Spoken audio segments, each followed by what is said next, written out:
મિત્રો, આપણે જ્યારે આપણા કામના સ્થળે નીકળીએ છીએ, મિત્રો આપણે જ્યારે આપણા કામના સ્થળે નીકળીએ છીએ,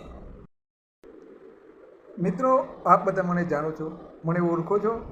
મારું નામ મકવાણા પ્રવીણસિંહ છે. દોસ્તો, આજ હું આપણને સુખી થવાના અને સુખી રહેવાના 7 ટિપ્સ બતાવીશ.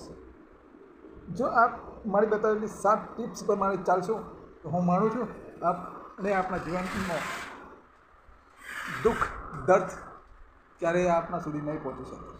દોસ્તો, દુઃખ દર્દને દૂર કરવા માટે એ આપણા હાથમાં હોય છે.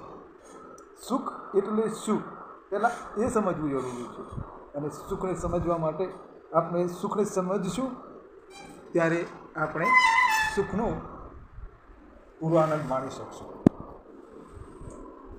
સુખ એ કોઈ મિલ કે કારખાનામાં બનતી પ્રોડક્ટ નથી, કોઈ દુકાન કે મોલમાં વેચાતી વસ્તુ નથી કે એને આપણે એની કિંમત ચૂકવી અને ખરીદી શકશું.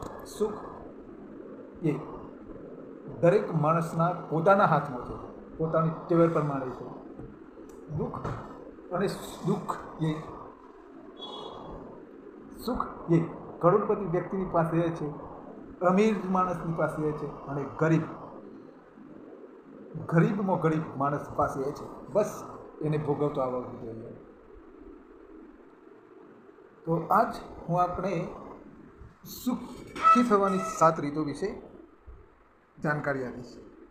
જો આપ આ વિડીયો પૂરો જોશો અને એ વિડીયોને પૂરો સમજવાનો પ્રયત્ન કરશો તો હું માનું છું કે આપની ડેલીએથી 10 ગજ દૂર દુઃખ અને દર્દ ભાગી જશે. એ મારી ગેરંટી છે.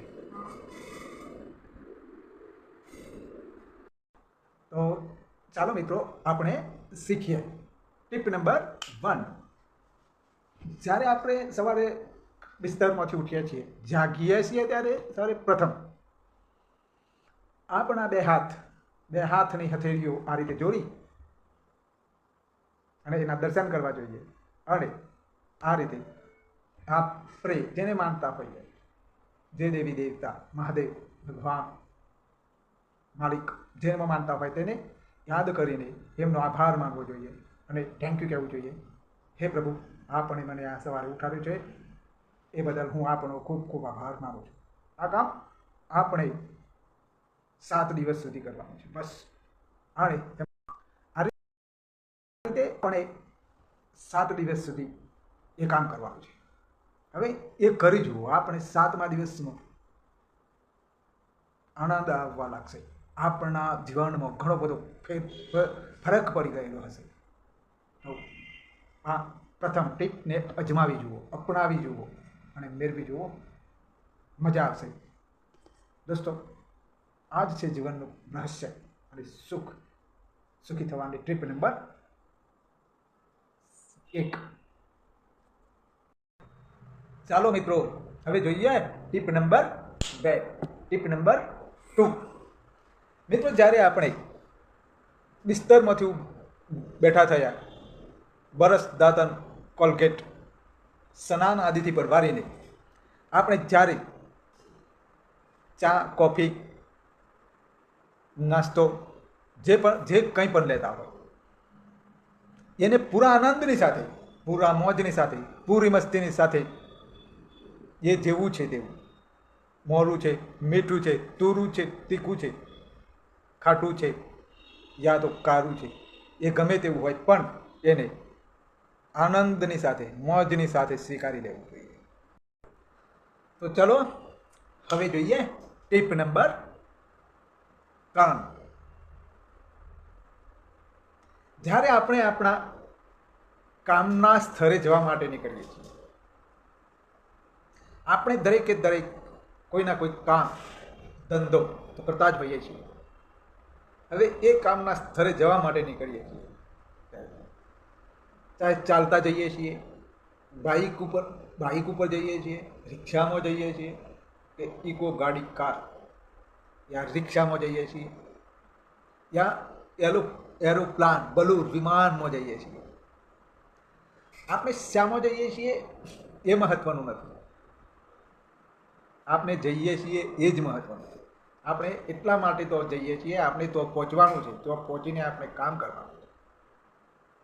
ચાહે આપણે ચાલતા જઈએ કે બલોરમાં, કોઈ ફરક નથી પડતો. માટે જે રીતે જઈએ છીએ તેને આનંદની સાથે, ઉત્સાહની સાથે, મોજની સાથે પહોંચવું જોઈએ, જેથી કરીને દરેકને આનંદ આવશે. બસ આપણે ચાલતા જઈએ છીએ એવું ના વિચારવું. બલોરમાં જઈએ છીએ તો પણ શું, બસ એને મોજથી, મજાથી, આનંદ અને ઉત્સાહની સાથે જવું જોઈએ. આપણે તો પહોંચવું છે, બસ એ જ મહત્વનું છે. માટે તેને આનંદ, ઉત્સાહની સાથે પહોંચી જવું. હવે જોઈએ ટીપ નંબર 4.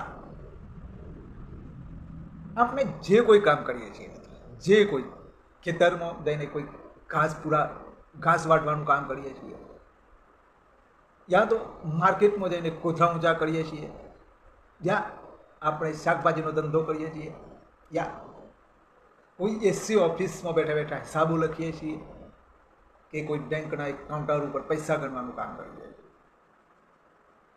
યા કોઈ કારખાના કે મિલના આપણી ઇન્કમના પૈસાનો ઢગલો હોય એને સમેટીએ છીએ. એ દરેકે દરેક એક કામ છે, આપની જરૂરિયાત એકને એ કામ છે.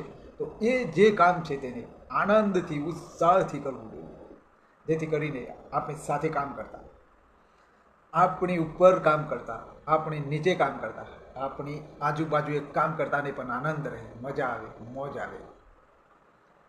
આપણને તો મોજ મજા આવશે જ, પણ જ્યારે આપણી ઉપર કામ કરતો, આપણી નીચે કામ કરતો, આપણી આજુબાજુ કામ કરતા માણસોને જ્યારે આ મજા આવશે તો સમજવું આપણે સુખી છીએ, આપણે સુખની સાથે કામ કરીએ છીએ. આમ આનંદ અને ઉત્સાહની સાથે કામ કરવું જોઈએ, તો કામ કરવાની ખૂબ જ મજા આવશે અને કામ પણ સારી રીતે પૂરું થશે.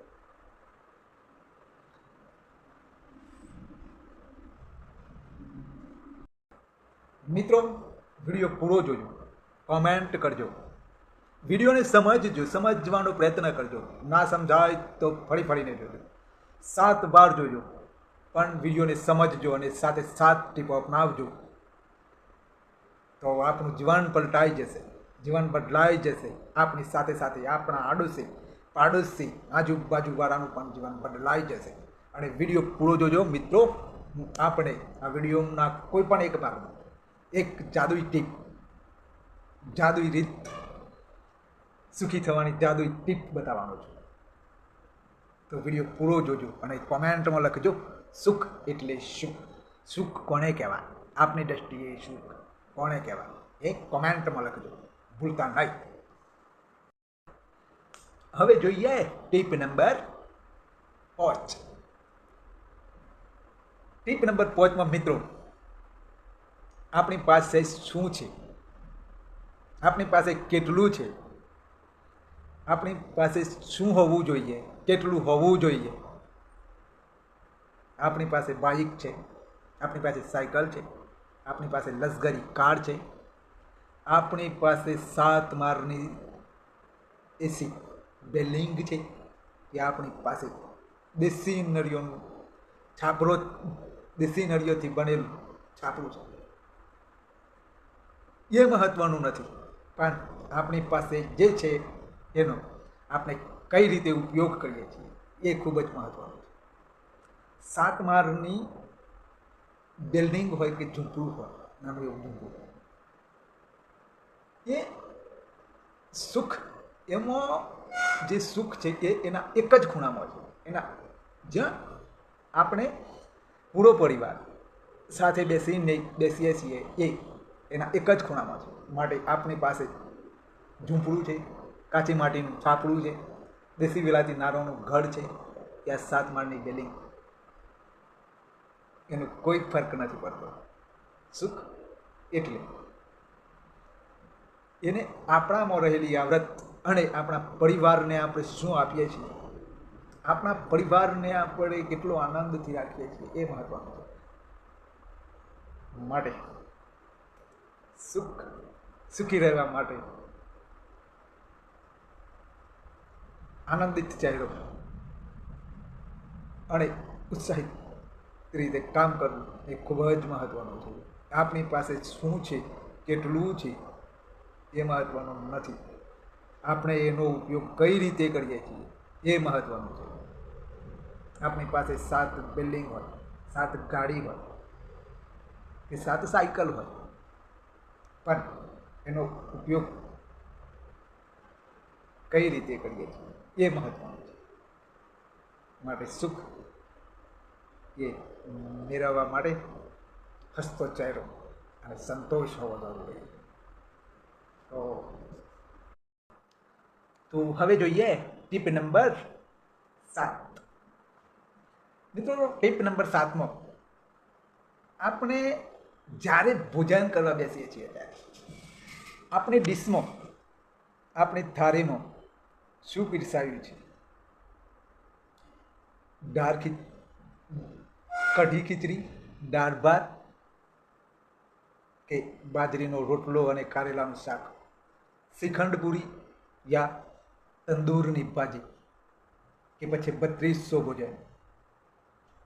એ જરૂરિયાત છે. એ આપણી ભૂખને મટાડવા, ભૂખને સંતોષવા માટેનું એક જરૂરિયાત છે. પણ એને આપણે કઈ રીતે જમીએ છીએ, કઈ રીતે આપણે ઉપયોગમાં લઈએ છીએ એ ખૂબ જ મહત્વનું છે. એ જે રીતે આપણી ડીશમાં પીરસાઈ હોય, જે રીતે આપણી ડીશમાં હોય એ રીતે એનો ઉપયોગ કરી લેવો. નહીં કે એમાં મીઠું ઓછું છે, મરસ કમ છે, ખારું છે, ખાટું છે. નહીં, એ જે છે તે એ જ સ્થિતિમાં એને કંખોળ્યા સિવાય એને આનંદની સાથે, ઉત્સાહની સાથે એનો ઉપયોગ કરવો જોઈએ, એને જમી લેવું જોઈએ. એ 3200 ભોજન હોય કે પછી કઢી ખીચડી હોય, પણ એ કઢી ખીચડીને 3200 ભોજનના આનંદની સાથે જમવું જોઈએ. ઘણી વખત 3200 ભોજન જેવું તૈયાર કરીને આપવામાં આવ્યું હોય તો એ કહે કે એમાં મીઠાશ કમ છે. એ મીઠાશ ખરેખર આપનો હસતો ચહેરો હશે તો ઓટોમેટિક આવી જશે. માટે એને આનંદની સાથે આરોગવું જોઈએ, આનંદની સાથે ખૂબ ઉત્સાહથી જમવું જોઈએ. મિત્રો, હવે જોઈએ ટીપ નંબર 7. હું આપણે અગાઉ કહ્યું હતું કે વિડીયોના કોઈ પણ એક ભાગમાં આપણે એક જાદુઈ ટીપ, જાદુઈ રીત બતાવીશ. સુખી થવાની જાદુઈ ટીપ અને જાદુઈ રીત બતાવીશ. હવે એ ટાઈમ આવી ગયો છે, તો દિલ થામીને બેસો, દિલ થામીને તૈયાર રહો કે એ જાદુઈ ટિપ્સ, જાદુઈ રીત એ શું છે વળી. તો એ જાદુઈ ટીપ મારી દ્રષ્ટિએ આપના ચહેરા ઉપર હર હંમેશા ગમે તેવી સિચ્યુએશન હોય, પણ સામાન્ય મુસ્કુરાહટની સાથે મુસ્કુરાહટ રાખશું તો ઓટોમેટિક સુખ આપણા કદમોમાં આવીને ઊભું હશે, આપણા કદમોમાં હશે. અને મારી ગેરંટી છે કે મુસ્કુરાહટ સાથેના ચહેરામાં ક્યારેય નેગેટિવિટી કે દુઃખ, દર્દ નહીં આવી શકે. દોસ્તો, દુનિયામાં એવી કોઈ જગ્યા નથી કે આ 7 ટીપો અપનાવો તો આપણે પાસે કોઈ પણ પ્રકારનું દુઃખ, દર્દ આવી શકે એવી દુનિયામાં કોઈ તાકાત નથી. આ 7માંથી અગર આપ 7માંથી સિર્ફ 4 ટીપોને આપણા જીવનમાં ઉતારો છો તો હું માનું છું કે આપ તો સુખી થશો જ, પણ આપણો આ હસતો ચહેરો, આપણા આડોશી, પાડોશી અને આપણી સાથે, આપણી ઉપર, આપણી નીચે કામ કરતા દરેકને સુખી કરશે.